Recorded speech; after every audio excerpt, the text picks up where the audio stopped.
நேர்கள் அனைவரையும் ஜெயா பிளஸ் தொலைக்காட்சியினுடைய ஏன் என்ற கேள்வி விவாத நிகழ்ச்சிக்காக நான் உங்கள் அனைவரையும் வரவேற்கிறேன். இந்நிகழ்ச்சியில் துறை சார்ந்த ஆளுமைகளுடைய எண்ண ஓட்டங்களை இன்றைய தலைப்பில் நாம் விரிவாக பேச போகிறோம். இன்றைக்கு எடுத்திருக்கக்கூடிய மிக முக்கிய தலைப்பு வக்ஃப் வாரிய திருத்த மசோதாவிற்கு அமைச்சரவை ஒப்புதல், மத்திய அரசினுடைய நடவடிக்கை ஏற்புடையதா. ரொம்ப முக்கியமான ஒரு தலைப்பு. பாரதிய ஜனதா கடந்த 10 ஆண்டுகள் கழித்த பின்பும் பல்வேறு நடவடிக்கைகளை எடுத்திருக்கிறது. இந்தியாவில் பரபரப்பாக பேசப்பட்ட நடவடிக்கைகள் ஒன்று ஆர்டிகிள் 370 ஓப்ரிகேட் பண்ணது. அதே மாதிரி பாபரி மஸ்ஜிது விவகாரம், இப்போது காமன் சிவில் கோடு விவகாரம் பெண்டிங்கில் இருக்குது. அதை தாண்டி சிஏஏ சட்டங்கள், என்ஆர்பி, என்ஆர்சி, மற்ற சட்ட விவகாரங்கள். இந்த விவகாரத்தில் இப்பொழுது வக்ஃபு சட்டங்கள் சிறுபான்மையினருடைய ஒரு நிர்வாகத்தினுள் எல்லோரும் நுழையலாம் என்கின்ற ஒரு விவாத பொருளை எதிர்க்கட்சிகள் கடும் குற்றச்சாட்டை வைத்திருக்கிறது. ஜாயின்ட் பார்லிமெண்ட் கமிட்டியில் அது நிலைப்படுத்தப்பட்டு அதற்குரிய வாக்கு விதத்திலும் பல்வேறு விஷயங்களிலும் அதை முன்னெடுத்திருக்கிறார்கள். வரக்கூடிய மார்ச் மாதம் அது நாடாளுமன்றத்திலுடைய அவைகளில் தாக்கல் செய்யப்படும். வக்ஃப் வாரியம் என்பது இந்தியாவில் ஒரு 9 லட்சம் ஏக்கர், பல லட்சம் கோடி பெருமானம் உள்ளது. அதனுடைய ஒட்டுமொத்த ப்ராப்பர்ட்டியை பார்த்திங்கன்னா ஒரு 15 ஸ்டேட்டில் தான் 97% ப்ராப்பர்ட்டி அவர்களுக்கு இருக்கிறது. சரியாக சொன்னால் 2 கணக்கு 8,54,509 ப்ராப்பர்ட்டி மொத்தமாக இருக்குது. இன்னொரு கணக்கில் 9 லட்சம் ப்ராப்பர்ட்டி இருப்பதாக சொல்லப்படுகின்றது. இவற்றில் 8 லட்சத்து ஏக்கர் நிலங்களும் சொத்துக்களும் இருக்கிறது போல அசையும் சொத்துக்களும் கூட ஒரு 16,000த்திற்கு மேற்பட்டது இருக்கிறது. ஆயுதப்படை, இந்திய ரயில்வே இவைகளுக்கு மிகைத்தொகையாக வக்ஃப் போட்டிருக்கு. சரி, இது முஸ்லிம்களுடைய தானம் செய்யக்கூடிய பள்ளிவாசல்கள், தர்காக்களுக்கு உரிய சொத்து. ஒரு விளக்கத்தை சொல்ல வேண்டிய கடமை நமக்கு இருக்கிறது. அதன் மூலமாக இது அரசின் சொத்து தான் இருந்த போதிலும் இதை நிர்வாகம் பண்ணுவது, இதற்கான தீர்ப்பு, நன்மை தீமைகளை முழு கவனமும் வக்ஃப் வாரியம் தான் செயல்படும். அதில் முஸ்லீம்கள் மட்டுமே தான் உறுப்பினர்களாக செயல்பட முடியும். இந்த நிலையில் பாரதிய ஜனதா 44 திருத்தங்களில் 14 திருத்தங்களில் இனி ஆட்சியாளர்கள் அவற்றை முறைப்படுத்தலாம், முஸ்லீம் அல்லாதவர்கள் உறுப்பினர்களாக ஆகலாம், கண்டிப்பாக 2 பெண்களை சேர்க்கப்பட வேண்டும் என்றெல்லாம் பல திட்டங்களை கொண்டு வந்திருப்பது. அது மட்டும் இல்லை, வக்ஃப் நிலத்தில் 12 வருடங்கள் யார் குடியிருந்தாலும் அந்த சொத்து அவருக்கு உரிமையாக்கப்படும். மாவட்ட ஆட்சியாளருக்கு வானளாவிய அதிகாரம். சொத்து வக்ஃப் வாரியத்தில் அரசு எடுத்துக்கொள்ளலாம், அவரே தீர்ப்பு வழங்கலாம்.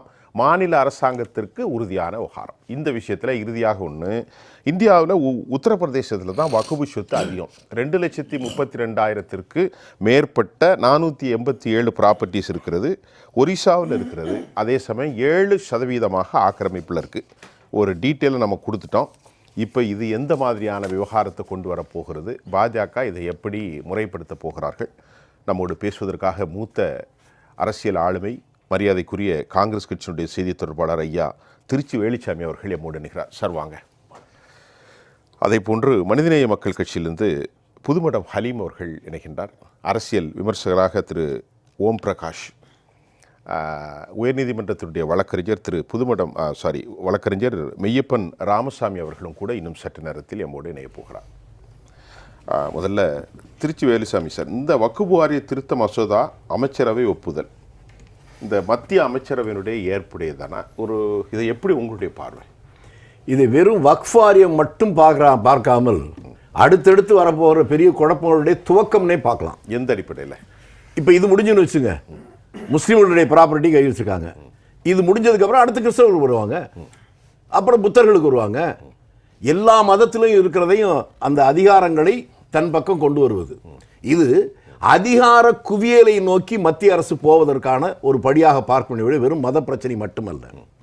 அந்த அதிகார குவியலை நோக்கி போவது என்பது தான் அதற்கு ஒற்றை வரியில் சொன்ன வந்தால் அது ஃபாசிசம் அல்லது சர்வாதிகாரம். அதிகார பரவல் முறை இருப்பது ஜனநாயகம். ஒற்றை ஆட்சியின் கீழ் அல்லது அதிகார குவியலின் கீழ் வருவது சர்வாதிகாரம். அதை நோக்கி போகிறது. மதம் என்பது அவருடைய உணர்வு சம்பந்தப்பட்டது. அதில் அவர்கள் தனி மனிதர்கள் அவர்கள் என்ன நோக்கத்திற்காக தருகிறார்களோ அந்த உணர்வை புறந்தள்ளிவிட்டு அதை முழுக்க முழுக்க தங்களுடைய கட்டுப்பாட்டில் கொண்டு வருவது என்பதும், குறிப்பாக கலெக்டர், மாவட்ட ஆட்சித்தலைவர் இருக்கிறாரே, அவர்தான் அந்த சொத்துக்களுக்கு அதிபதி போல என்ன முடிவு வேண்டுமானாலும் எடுக்கலாம் ஆமா, ஆமா, அப்படிதான் என்பதெல்லாம் இருக்கு. வருவது என்பது அந்த டிராஃப்ட்ல அப்படிதான் இருக்கு. அப்படித்தான் இருக்கு. அதைத்தான் நான் சொல்றேன். அது எந்த வகையிலும் பொருத்தமானதாக எனக்கு படவில்லை. இது நன்மையை விட தவறான ஒரு சூழ்நிலை உருவாக்கும். நான் ஏன் இதை கொண்டு வர்றேன்னு நான் சொன்னா எப்படி ஏத்துக்க போறீங்கன்னு தெரியாது. என்னுடைய குருநாதன் அந்த காலத்துல சொன்னது, நீங்க நாட்டில் ஆட்சியில் இருக்கிறது முக்கியம் இல்ல, இந்த ஆட்சியை பாதுகாப்புன்னா எப்பவும் மக்களை பதட்டத்திலேயே வைத்திருக்க வேண்டும். அப்பதான் அவன் வந்து நீங்க சொல்றதெல்லாம் கேட்டுக்கிட்டு இருப்பான்.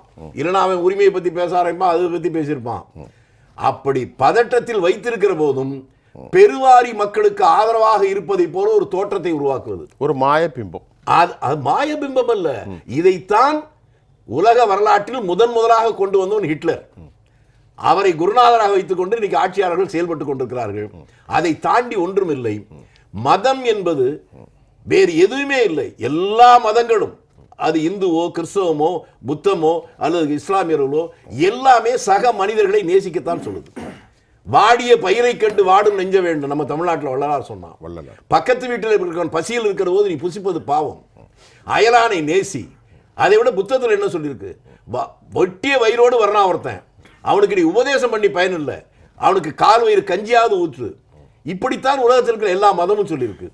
சக மனிதனை நேசிப்பதுதான் மதம் என்று இருக்கிற போது அந்த மதத்தின் பெயராலேயே சக மனிதரிடத்திலே மோதலை உருவாக்குவது என்பது மதத்தின் பெயரால் சில பேர் மனிதாபிமானம் இல்லாமல் செயல்படுகிறார்கள் என்றுதான் நான் சொல்லுவேன். இல்லை, இப்போ இதில் இவ்வளோ பெரிய ப்ராப்பர்ட்டி, இந்தியன் ரயில்வே ஆயுதப்பட வக்குப் வாரியம் முக்கியமாக அதிக சொத்துக்களை கொண்டது. இதில் நான் ஒரு 9 லட்சம் ப்ராப்பர்ட்டி, நம்ம எக்ஸாக்டாக நான் 8 லட்சத்து சில்லறலாம் வேணா, ஒரு 9 லட்சம் வச்சுக்கிடுங்களேன். இப்போ இதில் எவ்வளோ முறைகேடுகள் நடக்கும்? அரசு இதை கோடிஃபை பண்ணுதுன்னு ஏன் எடுத்துக்கிடக்கூடாது? ஏங்க முறைகேடு நடக்காத சொல்லுங்க. கொஞ்சம் முன்னால் சொல்லிட்டு இருந்த சொல்கிறேன், எனக்கு அந்த நகை பெயர் மறந்து போச்சு. சொல்லுங்க. வங்கியில் 16 கோடி ரூபாய் வாங்கி கடன் வாங்கியிருந்த ஒரு நடிகை, ஒரு இந்திய நடிகை, நேற்று தான் அந்த 16 கோடி ரூபாயும் வஜா பண்ணி விட்டுருக்கு அரசாங்கம். தள்ளுபடியா? ஆமாம். எங்களுக்கு தஞ்சாவூரில் இப்போ 2 வருஷத்துக்கு முன்னால் நடந்துச்சு. ஒருத்தன் லோன் வாங்கியிருந்தான், டிராக்டர் லோன். அதில் கடைசி 2 டியூ மட்டும்தான் அவன் கட்டலை. அது கொஞ்சம் நாள் ஆகி போச்சு. அவனை ரோட்டில் பிடிச்சி போலீஸ்காரங்க இழுத்து போய் கொண்டு போய் பார்த்தோம். கல்வி கடன் வாங்கி நம்ம பிள்ளைங்க கட்ட முடியாமல் இருக்கணும், வீட்டில் வந்து மிரட்டி உருட்டி வாங்குறதெல்லாம் பார்த்துக்கிட்டு இருக்கோம். சினிமா நடிகைக்கு 16 கோடி ரூபாயை தள்ளுபடி பண்ணியிருக்குல்ல, இது எந்த வகையில் எடுத்துக்குவீங்க? அதனால இதுல முறைகேடு சினிமா நடிகை அதுல பார்க்காதீங்க. அதுல அந்த 16 கோடி எந்த அடிப்படையில் கொடுத்தாங்க? பல பேருக்கு ஃபேவர் பண்றாங்களா? அதைத்தாங்க சொல்றேன். பல பேருக்கு ஃபேவர் பண்றதெல்லாம் யாருக்கு?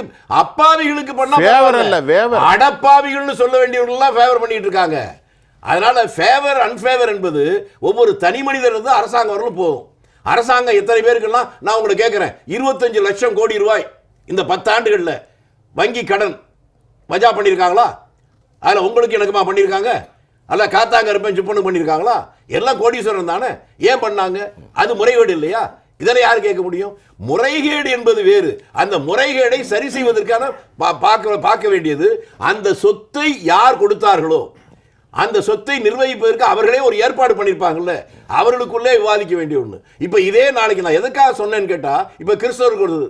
இப்போ எங்க ஊர் இருக்குங்க, எங்க ஊர்ல புகழ்பெற்ற 200 ஆண்டுகளுக்கு முன்பாகவே அந்த கல்லூரி எஸ்பிஜி கல்லூரி, அது இன்னைக்கு பிஷவரைஸ் காலேஜ் வந்திருக்கு. கிறிஸ்தவ கல்லூரி. ஆமா, கிறிஸ்தவ 200 வருஷத்துக்கு முன்னால. ஆமா, அது சரி. சென்னையை தாண்டி வெளியில ஒரு கல்லூரி வந்தது அங்கதான் வந்துச்சு. அதற்கப்புறம் 25-30 வருஷம் கழிச்சு தான் சென்ட் ஜோசப் கல்லூரி வந்துச்சு.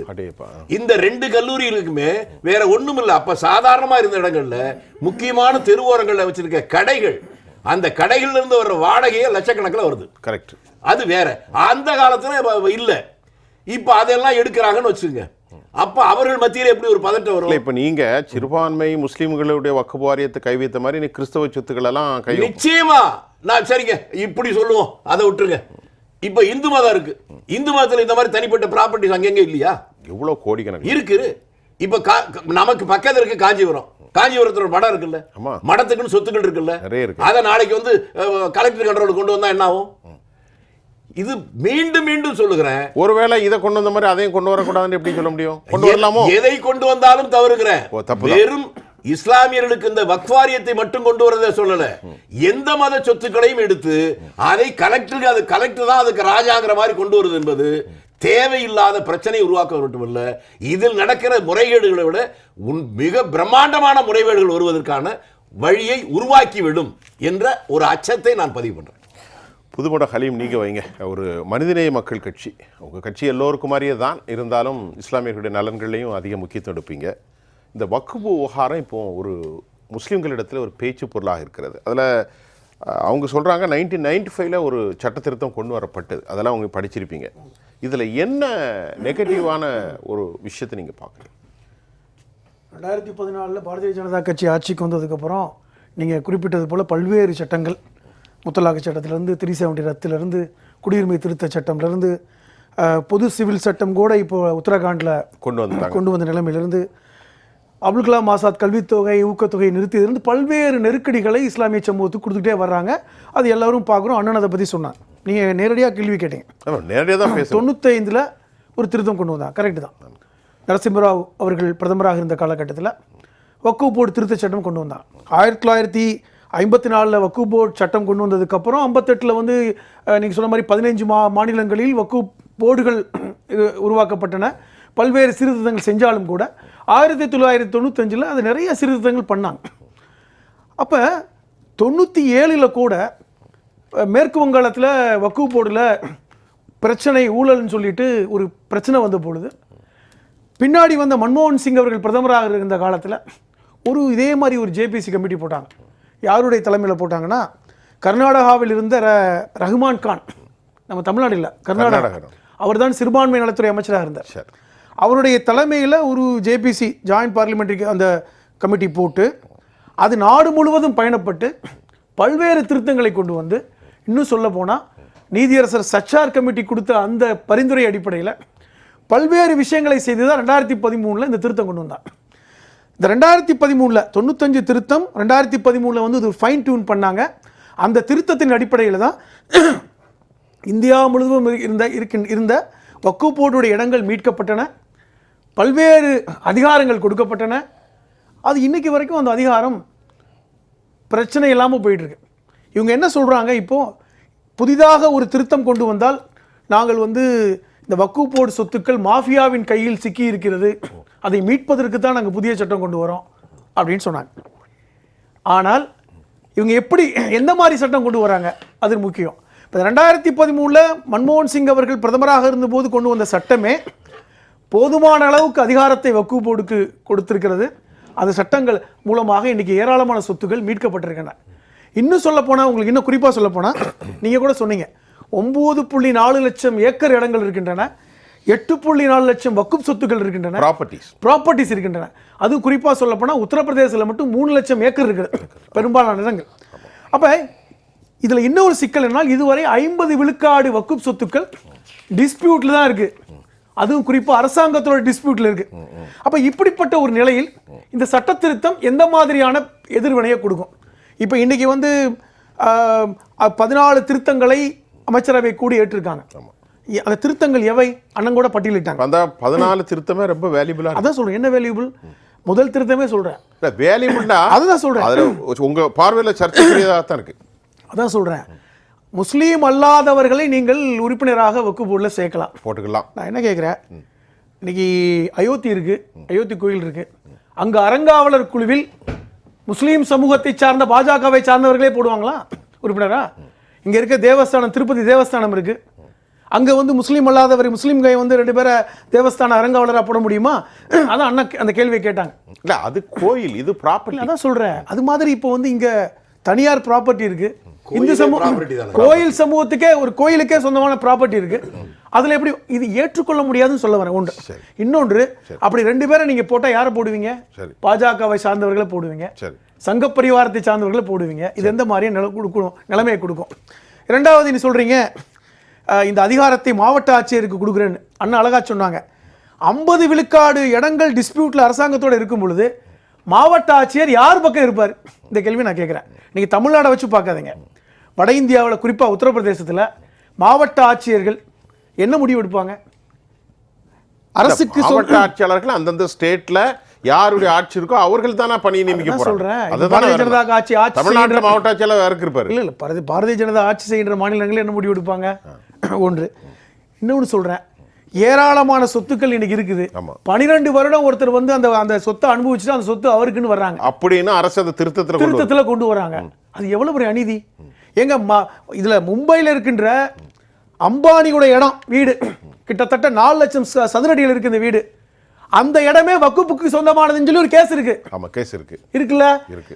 மகாராஷ்டிராவுடைய வக்குப் உடைய அந்த ஆணையர் வந்து கேஸ் ஃபைல் பண்ணி பிரமாண பத்திரத்தை தாக்கல் பண்ணியிருக்காரு. இந்த இடம் வந்து அது வக்குப் போர்டுக்கு சொந்தம்னு. இப்போ இன்னைக்கு 12 வருஷத்துக்கு மேலே அம்பானி இருந்தால் அந்த இடம் அம்பானிக்கு போயிடாதா? மாவட்ட ஆட்சியரே இல்லை இல்லை அது அம்பானிக்கு தான் சொந்தம்னு சொன்னால் அம்பானிக்கு போயிடாதா? அப்போ இதெல்லாம் வந்து இந்த மாதிரி பல சொத்துக்கள் இருக்கலாம். டெல்லியில் இருந்த 123 இடங்களை சமீபத்தில் கைப்பற்றினாங்க. அதெல்லாம் எந்த அடிப்படையில் கைப்பற்றினாங்க? அப்போ இவர்கள் என்ன சொல்கிறாங்க, மாஃபியாவிடமிருந்து நாங்கள் வக்குப் சொத்துக்களை மீட்பதற்காக இந்த சட்டத்தை கொண்டு வரேன்னு. மாஃபியாக்களுக்கு உதவி செய்வதற்காக இந்த சட்டத்தை கொண்டு வராங்க. முக்கியமானது, பாராளுமன்றத்தில் வந்து ஒன்றிய அமைச்சர் கிரண் ரிஜிஜு பேசும்போது சொன்னார், அதாவது போன ஆகஸ்டில் தான் அந்த சட்டத்தை தாக்கல் பண்ணும்போது பேசினாங்க. 2024 அக்டோபரில் இந்த சட்டமே வந்து முஸ்லீம்களுக்கு பாதுகாப்பு கொடுக்கக்கூடிய சட்டம், மாஃபியாவிடமிருந்து இந்த சொத்துக்களை பாதுகாக்கக்கூடிய சட்டம் சொன்னார். நான் என்ன கேட்குறேன், இந்த கொடுத்த 14 திருத்தங்களில் இந்த வக்குப் போர்டுடைய வக்குப் நிலத்தை யாராவது அபகரித்தால் ஏற்கனவே 2013 2 வருடம் சிறை தண்டனை என்று சட்டம் இருக்கு. அதை எதுக்கு எடுக்கிறீங்க? ஒன்று. இப்போ நீங்கள் வந்து இப்போ ஜேபிசி போட்டீங்க, 25 பேர் கொண்ட எம்பிக்களை கொண்ட ஜேபிசி போட்டீங்க. 14-11 இருக்குங்க. ஏன்னா எல்லாம் ஒட்டுமொத்த எதிர்கட்சிகளுமே அதை எதிர்த்தாங்க. ஜாயின்ட் பார்லிமெண்ட் என்ன நடந்துச்சு? பொதுவாக ஜேபிசினா என்ன? அது ஒரு குட்டி வந்து பாராளுமன்றம் தான். ஆமாம் இல்லையா? மொத்த பாராளுமன்றத்தை நீங்கள் 543 பேரையும் வச்சு பேச முடியாதுங்கிறதுக்காக அதனுடைய ரெப்ரசன்டேட்டிவ்ஸை வச்சு பேசுறீங்க. அதற்கான அந்த குழு பேசுது. அதில் என்னைக்காவது வந்து ஜேபிசியில் இருந்தவங்களை நீங்கள் வந்து வெளிநடப்பு செய்ய வச்சிங்களா? வெளியே அனுப்பிச்சிருக்கீங்களா? நடந்துச்சு. அப்போ எதிர்கட்சிகளை முடக்கி விட்டு இந்த சட்டத்தை கொண்டு வரீங்க. எதிர்கட்சிகளுடைய எல்லா 44 திருத்தங்கள் கொடுத்தாங்க. இந்த 10 எம்பிக்களும் ஒரு திருத்தத்தையாவது நீங்கள் ஏற்றுக்கிட்டீங்களா? அப்போ உங்கள் நோக்கம் என்ன? நீங்கள் இஸ்லாமியர்களை பயமுறுத்தி பார்க்கணும், சிறுபான்மை மக்களை பயமுறுத்துகின்ற சட்டங்களை கொண்டு வந்து அதன் மூலமாக பெரும்பான்மை மக்களிடம் நீங்கள் வாக்குகள் வாங்கணும். அதான் நடக்குது இன்னைக்கு உத்தரப்பிரதேச. அப்போ பெரும்பான்மை மக்கள், இப்போ நீங்கள் ஒரு வார்த்தை சொன்னீங்க, ஃபெடரல் ஸ்ட்ரக்சர் மேலே பெரும் தாக்குதலுங்கிறதெல்லாம் எதிர்கட்சிகள் வச்சாங்க.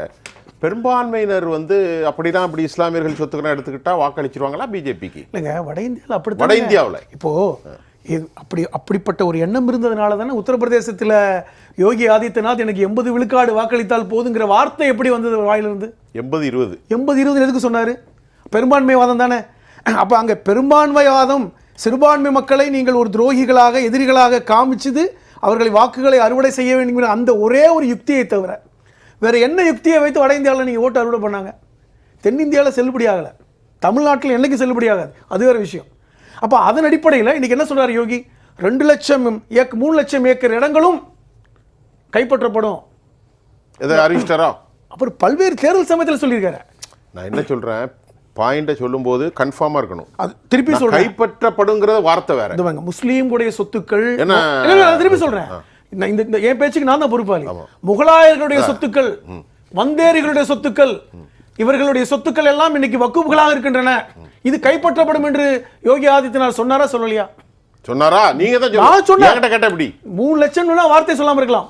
இந்த வக்குப் இருக்கின்ற சொத்துக்கள் முகலாயருடைய சொத்துக்கள் சட்ட திருத்தம் மூலமாக கைப்பற்றப்படுங்கிற வார்த்தையை அவர் பயன்படுத்தினார். இன்னைக்கு வந்து 3 லட்சம் ஏக்கர் உத்தரப்பிரதேசத்தில் இருக்குன்னு இப்பதான் அரசு சொல்லுது.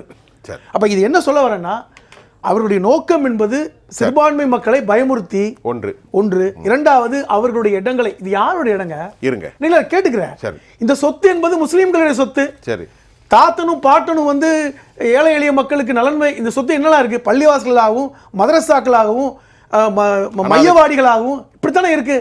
அப்ப இப்படிப்பட்ட சொத்துக்களை நீங்கள் கைப்பற்ற நினைக்கிறீங்களா, பயமுறுத்துகிறீங்களா? இப்ப இது வந்து ஒரு இஸ்லாமிய சமூகத்துக்கு நியாயம் செய்கின்ற சட்டமா? இந்த கேள்வி நான் கேட்கிறேன். இது ஒரு பெரிய குமுறல் இஸ்லாமிய சமூகத்துக்கு.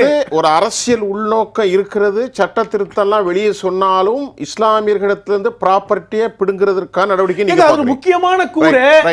2 நான் முஸ்லீமை எப்படி நீங்க அரங்காவலரா உள்ள கொண்டு வரீங்கன்னு நான் கேள்வி கேட்கிறேன். ஒரு நிமிஷம் இருக்க. வணக்கம் திரு மெய்யப்பன் ராமசாமி சார். வணக்கம் சார். வந்து இப்போ நம்முடைய புதுமட ஹலீமும் காங்கிரஸ் கட்சியினுடைய திருச்சி வேலுசாமி ஐயாவும் இது தவறான மாடல் அப்படின்ட்டு சொல்லியிருக்கிறாங்க. நிறைய நீங்கள் கேட்டிருப்பீங்க. இப்போ காங்கிரஸ் கட்சி, திரிணாமுல் காங்கிரஸ், மற்ற எதிர்கட்சிகள்லாம் ஒரு மொத்தமாக குற்றச்சாட்டை வச்சிருக்காங்க. இது வந்து மத சுதந்திர மீறல், கூட்டாட்சி தத்துவத்தின் மீது மிகப்பெரிய அடி தாக்குதல்.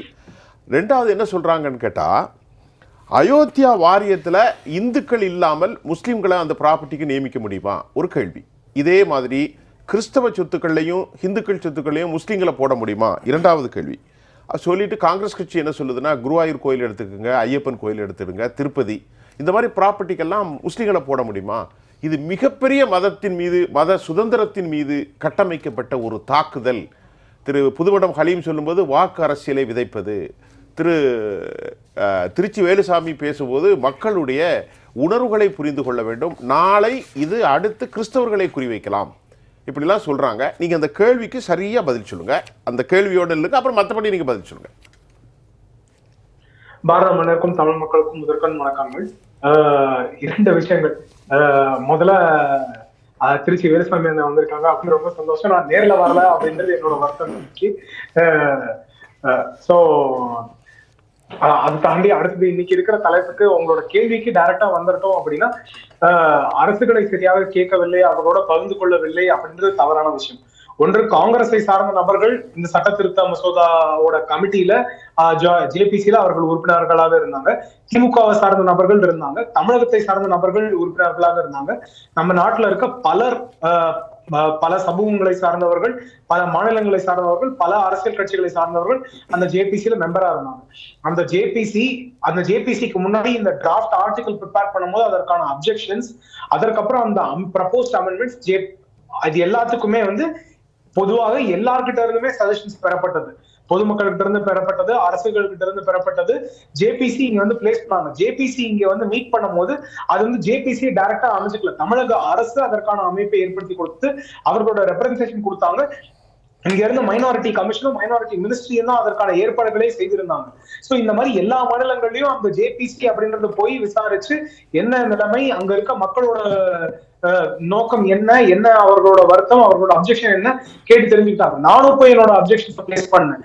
நான் 2 மாதிரியாகும். நான் இந்த சட்டமே தேவையில்லை, நான் சட்ட திருத்தம் இல்லை, அந்த சட்டமே தேவையில்லை, செக்யுலர் கண்ட்ரி அப்படின்னு சொல்லும்போது சட்டமே தேவையில்லை.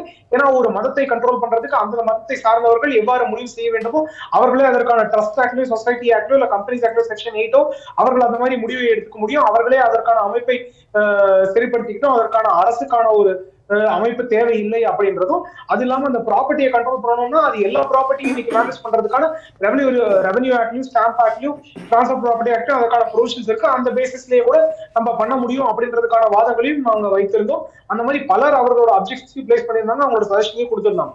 சோ அதனால இந்த அரசு யாரையுமே கேட்கவே இல்லை, அவர்களாக ஒருமித்தமாக நியமித்து விட்டார்கள், அவர்களாகவே செய்து விட்டார்கள் அப்படின்றது தவறான கருத்து. பிளஸ் இந்த அப்ஜெக்ஷனை பிளேஸ் பண்ண ஜேபிசியில இது என்னன்னா அசதுன் ஒய்சி மாதிரியான நபர்களும் இருந்தார்கள். அவர்களும் கேள்வியும் கேட்டாங்க, நாங்க அப்ஜெக்ஷன்ஸ் பிளேஸ் பண்ணுவோம், அப்ஜெக்ஷன்ஸ் ரீசனிங்கும் அவர் கேட்டார். சோ அதனால ஒரு எக்ஸ்பிளனேஷனே இல்லாம, ரீசனிங்கே இல்லாம நடந்தது அப்படின்னா இது ஏகபத்தமாக பிக் பிரதராக அவங்க தனியாக மத்தியில் ஆட்சியில் இருக்கும் கட்சி செய்து விட்டார்கள் அப்படின்னா அது முற்றிலுமாக தவறு. ஒன்று. அடுத்தது, இன்னைக்கு இருக்கிற கேள்விகளுக்கு வந்துட்டோம் அப்படின்னா, மத்த நம்பிக்கை சார்ந்த அமைப்புகளுக்கு அந்த நம்பிக்கை சார்ந்த விஷயங்களுக்கு வேற ஒரு நம்பிக்கை சார்ந்தவரை நியமிக்க முடியாது. அதே மாதிரி இன்னைக்கு முத்தாவலியோ காசியோ இஸ்லாமியர்களை தவிர்த்து வேற யாரையுமே அமைக்க முடியாது.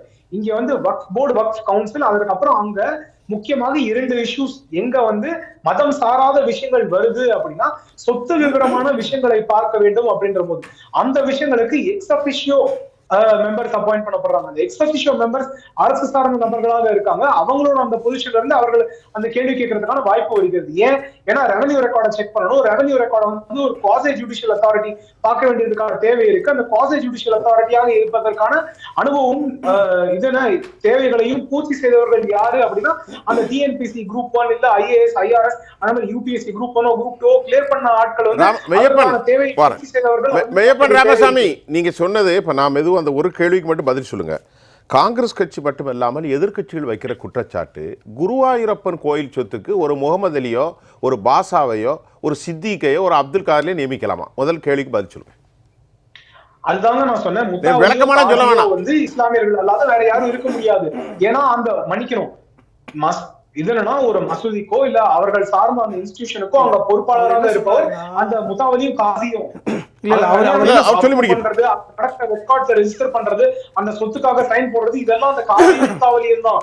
அங்க வந்து வேற யாரும் ஒருத்தர் பண்ண போறது கிடையாது. இல்ல இந்த கேள்விக்கு நான் பதில் சொல்லணும்.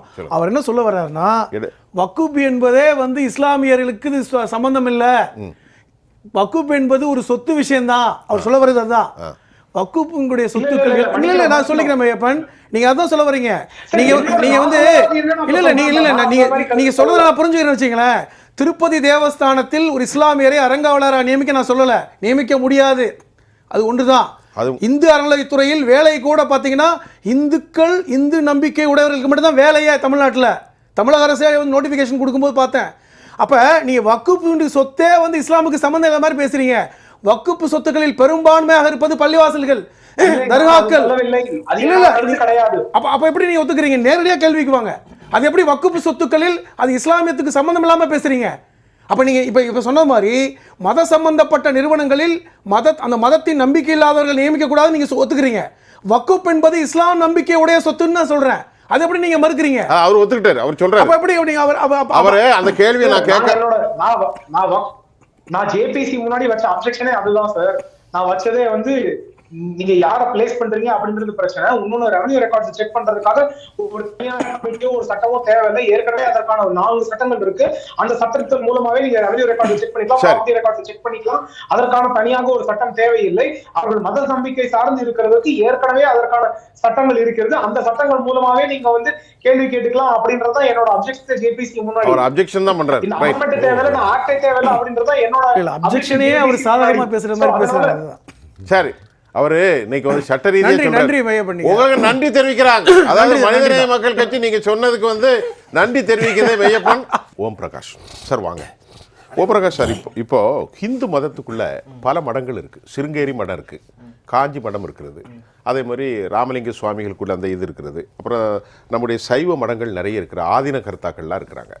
அந்தந்த மடங்களே பார்த்தீங்கன்னா ஒரு குறிப்பிட்ட சமூகம் மட்டும்தான் இருக்க முடியும்.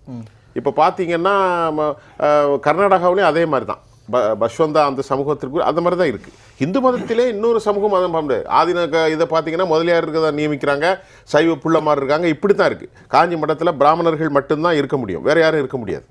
இப்படிப்பட்ட சூழ்நிலையில் ஒரு ப்ராப்பர்ட்டியை தானம் செய்கிறாங்க. வக்குபுக்கு என்ன அர்த்தம் அப்படின்னு நாங்கள் பார்த்தா, வக்குபு என்று இறை வழியில் தானம் செய்வது. அந்த ப்ராப்பர்ட்டி முஸ்லீம்களுக்கு உரியது தான். அதில் கொண்டு போய் கலெக்டரை கொண்டு வச்சு அந்த சொத்தை விற்கிறதுலாம் என்ன ஒரு நியாயம் அப்படின்ற கேள்வியை எல்லாரும் எழுப்புறாங்க. நீங்கள் சட்ட திருத்தலாம் கொண்டு வாங்க, அது தப்பு இல்லை, அது உங்களுக்கு ரைட் இருக்குது. இந்தியாவுடைய குடியாட்சியில் மத்திய அரசு மாதிரி ப்ராப்பர்ட்டி எல்லாமே அரசுக்குரியதான், வக்குப்பும் அரசுக்குரியதான். ஆனால் அந்த இஸ்லாமியர்களுடைய இதை நியமிக்கிறத எப்படி கொண்டு வரீங்க? இந்து மதத்துக்குள்ளே ஒரு சாதி நியமித்த மதத்தில் இன்னொரு சாதி போக முடியாது. அப்போ இது எப்படின்னு கேள்வி வருது. அனைவருக்கும் வணக்கம். வணக்கம். முதல்ல நீங்க மடம் சொத்து பேசினால இதை நான் கம்பேர் பண்ணி சொல்ல ஒரு 2 நிமிஷத்துல. மடம் சொத்து, இந்து கோவில் சொத்து 2 இருக்கு. நீங்க இதே தமிழ்நாட்டில் மடம் சொத்துனா அந்த ஒரு மடத்துல இருக்க நிர்வாகியோ இல்ல அந்த தலைமை பொறுப்புல இருக்கிறவோ எழுதி கொடுக்குற சொத்து மடம் சொத்து. அந்த கோவிலுக்கோ இல்ல அந்த மடத்துக்கு சொந்தமான சொத்து. ஆனா இந்து கோவிலுக்குன்னு ஒரு சொத்து இருக்கு, அது தமிழகம் ஃபுல்லா இருக்கு. அந்த சொத்துல மடம் சார்ந்த நபர் போக முடியாது, இவங்களும் அதுல வர முடியாது. ஆனா இந்த இந்து கோவிலுக்கான மொத்த சொத்துமே தமிழக அரசு அறநிலையத்துறை தான் மொத்தமா நிர்வகிக்கும். அதாவது இந்து அறங்காவலர் குழு அந்த மாதிரி ஒரு குழு போட்டு இந்த கவர்மெண்ட் ஸ்டேட் கவர்மெண்ட் தான் எப்படி நிர்வாகம் மடத்தை தனியே பிரிச்சிரும், அறங்காவலர் குழு மொத்த சொத்துகள். சப்போஸ் நீங்க சொல்ற மாதிரி மடமோ இந்து கோவில் சொத்தும் எல்லாமே ஒன்னா வந்து எப்படி வஃப் போர்டு இருக்கோ அதுமாதிரி இந்து மக்கள் எப்படி கிறிஸ்துவ வழிபாடுத்தலங்கள் வந்து ஒரு நல்ல கிறிஸ்துவ நிர்வாகம் பண்றாரோ, இஸ்லாமிய வழிபாடுத்தலத்தை ஒரு நல்ல இஸ்லாமிய வழிபாடு பண்றாரோ, வழி நடத்துறாரோ, அதே மாதிரி ஒரு ஹிந்து மக்களுக்கு ஹிந்து கோவிலுக்கான சொத்துக்களை ஒரு நல்ல ஹிந்து வந்து நிர்வாகம் பண்ணலாம். ஆனா அப்படி பண்ண விடல. ஓகேங்களா? ஹிந்து கோவில் மொத்த சொத்துமே ஒரு கவர்மெண்ட் தான், நம்ம கவர்மெண்ட் ஸ்டேட் கவர்மெண்ட் அடுத்து அறநிலையத்துறை. ஆனா அந்த பியூரோக்ரசி ஹிந்து அதிகாரி தான். இருங்க, ஹிந்து அதிகாரி அதுக்கு அடுத்து வரேன். நீங்க சொன்ன பாயிண்ட் அடுத்து வரேன். அடுத்து அயோத்தி கோவில். இந்த நீங்க क्वेश्चन வந்து இதுல அயோத்தி கோவில்ல வந்து அயோத்தி கோவில் குழுல ஒரு இஸ்லாமிய போய் சேர்க்க முடியுமான்னு கேட்டீங்க. ஓகேங்க, நல்ல கேள்வி. நான் கேட்கல, காங்கிரஸ் கேக்குது. எல்லாரும் கேக்குறாங்க. குருவாயூர் கோவில்ல சேர்க்க முடியுமா? கண்டிப்பா. ஏன்னா நிறைய பேர் கேட்கறாங்க, நிறைய பேர் இந்த குழப்பம் இருக்கு, அது கிளாரிஃபை பண்ணி ஆகணும். ஒரு முக்கியமான விஷயம், இந்த வஃப் போர்டுல எத்தனை அந்த திருத்தத்துல வந்து வழிபாடு முறைக்கும், அது இஸ்லாம் சமுதாய சேர்ந்த சகோதரர்கள் இப்படிதான் வழிபாடு பண்ணணும், இப்படிதான் வழி நடத்தணும் அப்படின்னு எந்த ஒரு இதுவும் கிடையாது. வஃப் போர்டு திருத்த சட்டம் வந்து அந்த சொத்துக்களுக்கு மட்டும்தான் பேசுதே தவிர ஒரு இஸ்லாமிய சகோதரர் இப்படிதான் வழிபடணும், இந்த நேரத்துல தான் வழிபடணும் எதுவுமே சொல்லப்படல. அது So, நீங்க வழிபாடுக்கும் அதுதான் இல்ல அப்படி சொல்லவும் கூடாது. ஒரு நிமிஷம் இருங்க இப்ப ஐயா, இந்து அறங்காவலர் குழுங்கிறது வந்து அது ஒரு property belongs to the Hindu உடைய ப்ராப்பர்ட்டி கூட தான். இதுல வந்து இந்த இந்த வக்ஃபு இதுலயும் மசூதிகளும் அந்த சொத்துல இருக்கு. அவ்வளவு மசூதிகளும் அவ்வளவு மதரசாக்களும் இருக்கு. நல்லா கவனிங்க, மசூதிகளும் இருக்கிறது, மதரசாக்களும் இருக்கிறது, இறந்தவர்களுடைய உடல்களை அடக்கம் செய்கிற புதைகுழிகளும் அங்கே இருக்கின்றது, அனாதைகளும் நிலையங்களும் எல்லாமே இருக்கிறது. அப்படி இருக்கிற இடத்துல மொத்தமா கவர்மெண்ட் தான் நாங்க போயிட்டு மொத்தமா நிர்வாகம் பண்ணுவோம்னு சொல்லல. அந்த இருக்க இடத்துல ஒரு ஸ்டேட் கவர்மெண்டோட ரெப்ரசன்டேட்டிவ் போட்டு நீங்க நிர்வாகம் பண்ணுவோம், அது கூட இருந்து வழி பாப்பாரு, அது எல்லாத்தையும் நோட் பண்ணுவார் தான் சொல்றாங்க. அப்படி இருக்கும்போது ஒரு நிமிஷம் இல்ல நீங்க சொல்ற முன்னாடி கேள்விக்கு அது ஒரே ஆன்சர். பிரகாஷ் நான் சொல்றேன். இப்போ ஹிந்து ஹார்ட்கோர் நம்ம ஓபனா பேசுறோம். பாரதிய ஜனதாவுடைய ஹிந்து ஹார்ட்கோர் ஸ்டேட் யோகி ஆதித்யநாத்ல உத்தரப்பிரதேசத்துல ஏராளமான டிஸ்பியூட் இருக்கு, ஏராளமான ரைட்ஸ் நடந்து கொண்டு தான் இருக்கு, கலவரங்கள். இங்க ஒரு ஹிந்துவுக்கும் ஒரு முஸ்லீமுக்கும் பிரச்சனை வரும்போது மாவட்ட கலெக்டர் முடிவெடுக்க போகிறார். மாவட்ட கலெக்டர் யார் அப்பாயின்மெண்ட் பண்ண போறாங்க? மாநில அரசு தான் அப்பாயின்மெண்ட் பண்ண போறாங்க. அப்படி அப்பாயின்ட் பண்ணக்கூடிய மாவட்ட கலெக்டர் யாருக்கு ஃபேவரா எடுக்க போவார்? அப்படி ஒரு சந்தேகம் வருது இல்ல? ஒரு முஸ்லீம் சொத்துல இந்துக்கும் ஒருத்தருக்கும் டிஸ்பியூட் வருகின்ற போது சந்தேகம் வர முடியாது. கலெக்டர் வந்து கான்ஸ்டிடியூஷன் கீழ அப்பாயிண்ட் பண்ண அத்தாரிட்டி, அவர் வந்து நியூட்ரலா இருக்கணும். அந்த அசம்ஷனே அந்த பொசிஷனுக்கு ஒருத்தர் யார் எந்த மதத்தை சார்ந்தவராக இருந்தாலும் நம்ம அப்பாயிண்ட் பண்ணோம் அப்படின்னு அவர் மத நம்பிக்கையோட அவர் செயல்படுவார் அப்படிங்கிறது கிடையாது. சார் நீங்க வழக்க மெய்யப்பன் என்ன ஜர்னலிஸ்ட் எக்ஸ்பெக்டேஷனே நீங்க ஃபோர்த் பில்லர் ஆஃப் டெமோக்ரஸி ஒரு நிமிஷம் அசம்ஷனே இங்க பேச வர அப்படினா இந்த fourth pillar of democracy sir 2000 Velsamy அவர்களுக்கும் ஒரே வாய்ப்பு தான் கிடைக்கும் அப்படிங்கறது அசம்ஷனே. அங்க ஒரு பயஸ் இருக்கும் அப்படி நோ டிஸ்கஷனே இல்ல ஒரு நிமிஷம் 2024ல அக்டோபர்ல பதிலளிச்ச கிரீன் ரிஜிஜு என்ன சொல்றாருன்னா ஒரு எம்பியை போடணும். அந்த எம்பி யாராவும் இருப்பார், அவர் கிறிஸ்தவராக இருப்பார், இஸ்லாமியராகவும் இருப்பார். அதுக்கு நாங்க என்ன செய்ய முடியும்? அந்த ப்ராப்பர்ட்டியில அவர் ஒருத்தர் இருப்பார், 2 முஸ்லீம் பெண்கள் இருப்பார்கள். அதே மாதிரி 2 பேருக்கும் வார்த்தைகள் தடிப்பதோ பிரச்சனைகள் வரும்போது இறுதி தீர்ப்பை எடுப்பது மாநில, அதாவது மாவட்ட கலெக்டர் தான் எடுக்க முடியும் அப்படின்னு இருக்கு. நீங்க படிக்கலையா? நீங்க அழகா படிச்சிருப்பீங்களா? என்ன விட ரொம்ப சட்ட நுணுக்க தெரிஞ்சவர்ல. அதுதான் உங்ககிட்ட ஃபர்ஸ்ட் சுற்றுலயே நான் வந்து மாற்றி சொன்னது. அது மத நம்பிக்கை சார்ந்த விஷயங்கள் இல்ல, சொத்தோட வெரிஃபிகேஷன், ப்ராப்பர்ட்டியோட ஒரே ஒரு சந்தேகம் சொல்லி இப்போ ஒரு மாவட்டத்துல அவர் என்ன சொல்றாரு? உங்களுக்கு இல்ல மக்களுக்கு தெரியும். அவர் சொல்றாரு வழிபாட்டு முறை இல்லையா, இது சொத்து பிரச்சனை. சொத்து பிரச்சனைக்கே வரேன். மாவட்டத்துல ஒரு சொத்து வந்து ஒரு டிஸ்பியூட் இருக்கு. வக்ஃப் போர்டு வந்து இது எங்க இடம்னு சொந்தம் கொண்டாடுறாங்க. அரசு சொல்லுது இது அரசு இடம்னு சொல்றாங்கன்னு வைங்களேன். அதுதான் இல்ல சொல்றாங்கன்னு வைங்க, இதுல மதத்தை விடுங்க. அப்ப இது வந்து நீதிமன்றமோ இல்லது போனா பிரச்சனை வேற.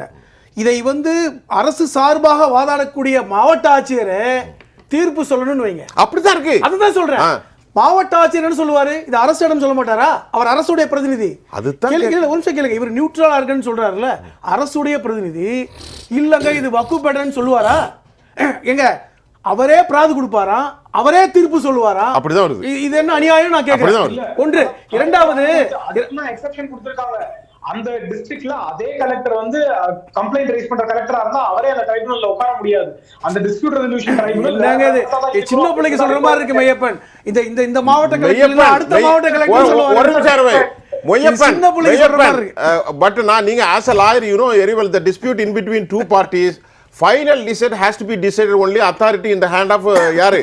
நம்ம கவர்னர், அவரு கலெக்டர் தான் எடுக்க முடியும்.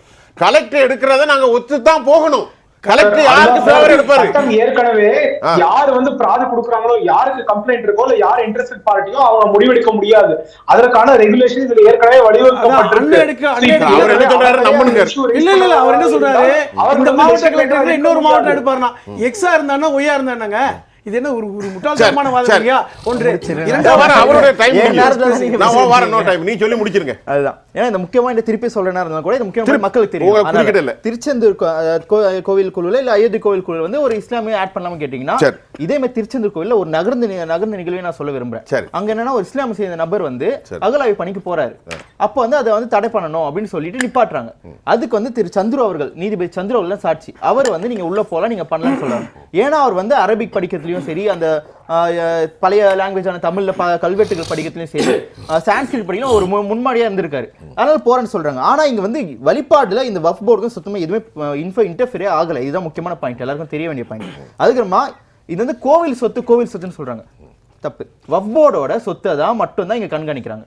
ஓகேங்களா? இங்க வந்து பள்ளிவாசல் வக்ஃப் போர்டு சொத்து கிடையாது. வக்ஃப் போர்டு வச்சு வக்ஃப் போர்டு எது கொடுக்குறாங்க? இஸ்லாமிய சமுதாய நண்பர்கள். ஒரே நிமிஷம் நான் முடிச்சேன். இல்ல உங்களுக்கு கிளாரிட்டிக்கு நீங்க புரிஞ்சிக்காம பேசுறீங்க. நான் சொல்லிடுறேன். இப்ப நான் ஒரு இடத்தை வக்ஃப் பண்றேங்க, தானம் பண்றேன், அந்த இடத்துல பள்ளிவாசல் கட்டுறாங்க. ஆமா. அப்ப அந்த பள்ளிவாசலும் சேர்ந்து தானே வக்ஃப் இடம். பள்ளிவாசல் வக்ஃப் இடத்துல வருது. கரெக்ட். உங்களுக்கு புரியணும். அந்த இடம்னா பள்ளிவாசலே நான் கட்டி கொடுக்குறேன்.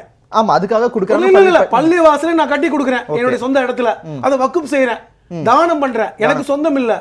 அப்ப அந்த வக்ஃப் போர்டுக்கு கீழே வருது. வக்ஃப் இன்னொன்னு சொன்னீங்க, வக்ஃப் போர்டுக்கு தனியார் இல்ல, வக்ஃப் போர்டு என்பது அரசு நிறுவனம் தான். அதையும் புரிஞ்சுக்கங்க. அப்ப ஒரு தானம் பண்ண இடத்தை அரசு தான் நிர்வாகம் பண்ணுது, வக்ஃப் போர்டு தான் நிர்வாகம் பண்ணுது. எப்படி நீங்க ஒரு கோயிலை கட்டி கொடுத்தா ஒரு அறங்காவலர் குழு நியமிக்கிறீங்களோ, அதுல எப்படி வந்து இந்து சமய நம்பிக்கையுடையவர்கள் அறங்காவலராக இருக்காங்களோ, அது மாதிரி அந்த மசூதியை நிர்வாகம் செய்கிறவர்கள் இஸ்லாமியர்களா இருக்காங்க. இதுல என்ன தவறு நீங்க பாக்குறீங்க? பிரச்சனை உங்களுக்கு. சரி, இப்போ நான் ஓம் பிரகாஷ்ட்ட கேக்குறேன்.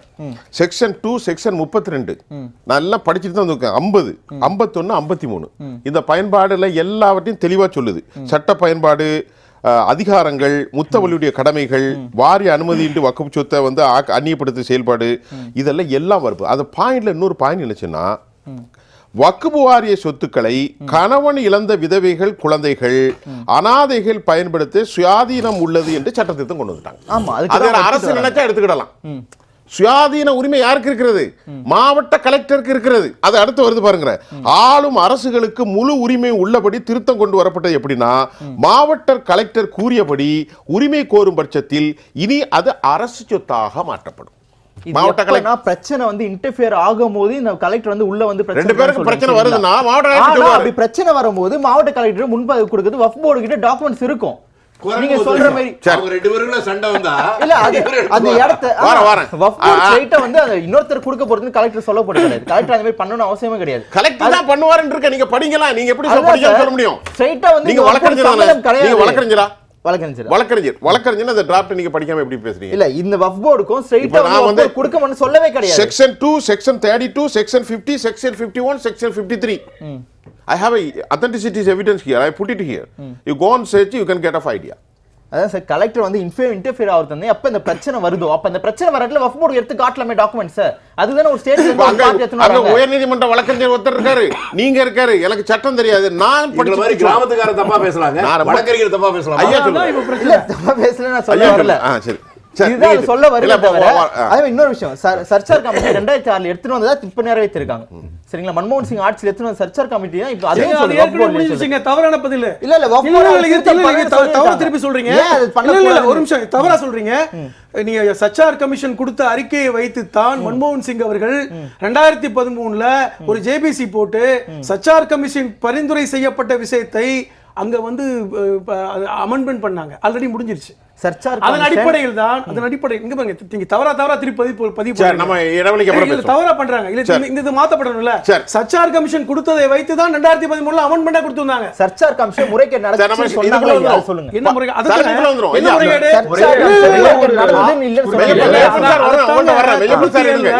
97ல மேற்கு வங்காளத்துல இந்த மாதிரி நடந்திருக்குன்னு சொல்லி அதை எடுத்து தான் இந்த ரஹ்மான் கான் தலைமையில ஒரு ஜேபிசி கமிட்டி போட்டு நாடு முழுவதும் பயணப்பட்டு அந்த திருத்தம் கொண்டு வந்தாங்க. அந்த திருத்தமே போதுமானது. என்ன திருத்தம் கொண்டு வந்தாங்க? கவர்மெண்ட் இன்டர்ஃபியர் ஆகாம எந்த திருத்தம் இல்ல.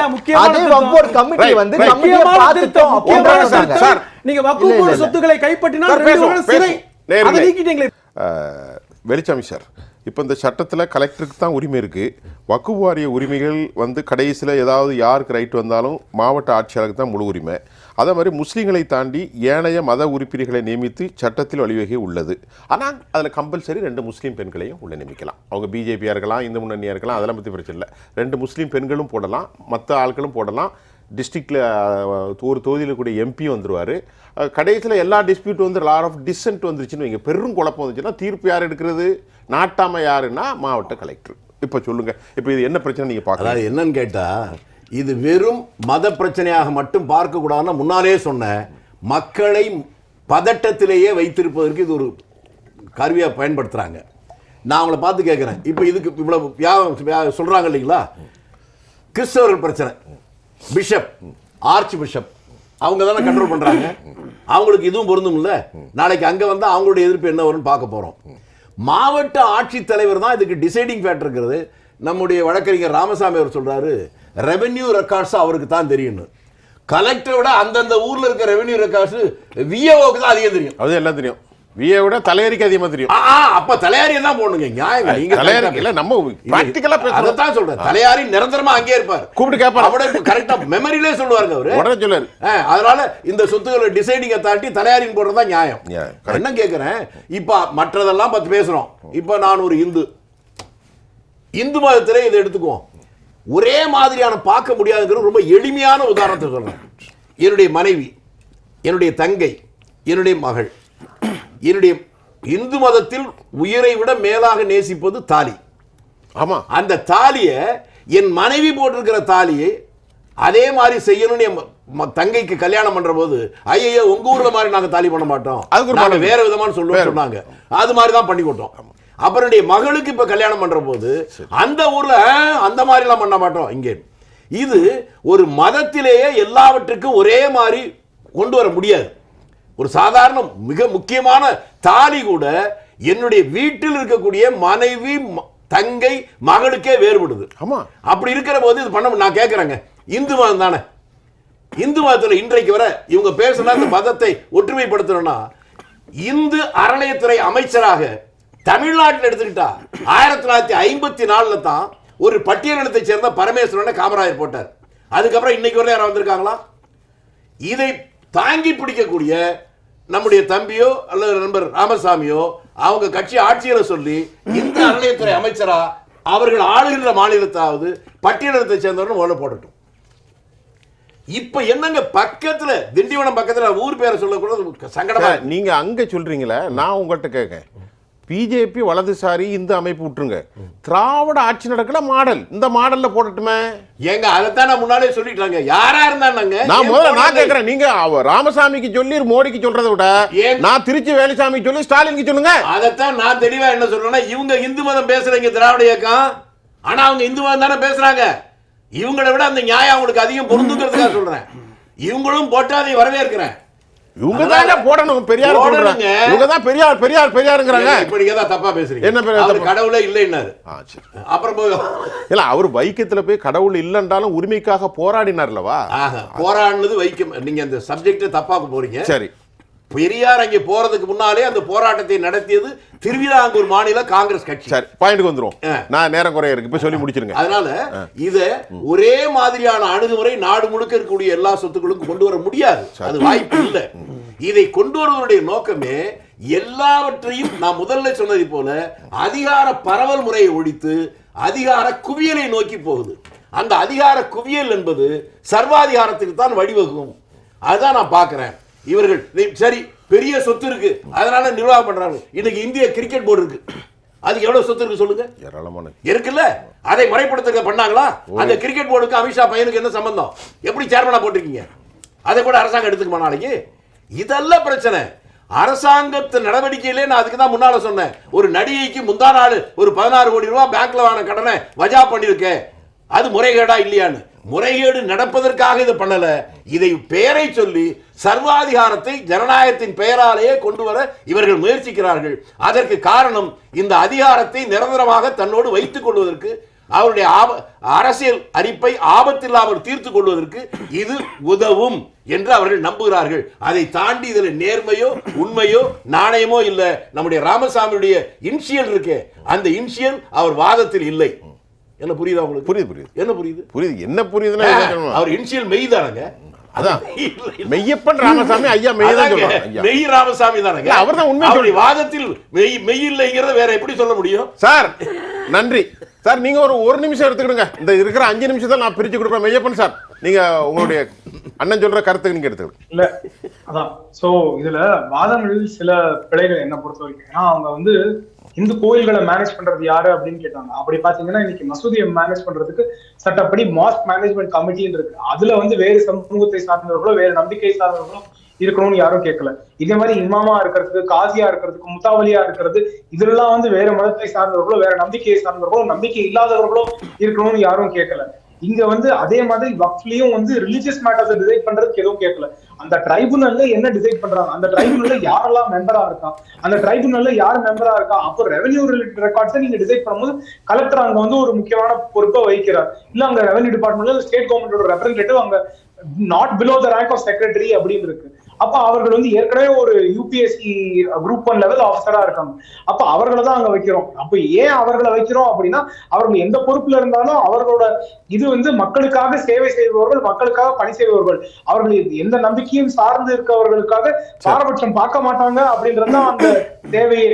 இப்ப நாளைக்கு ஒரு பாராளுமன்ற உறுப்பினர் தேர்ந்தெடுக்கிறோம், இல்ல நாளைக்கு திருச்சி வேலுசாமி அண்ணனை வந்து ஒரு மக்கள் பிரதிநிதியாக தேர்ந்தெடுக்கிறோம். அப்ப அவர்கள் வந்து தேர்ந்தெடுக்கப்படும் போது அப்போ அவர்கள் வந்து ஒரு சமூகத்தை சார்ந்தவருக்கு மட்டும் தான் ரெப்ரசென்ட் பண்ணுவோம் அப்படின்னு சொன்னா தவறு.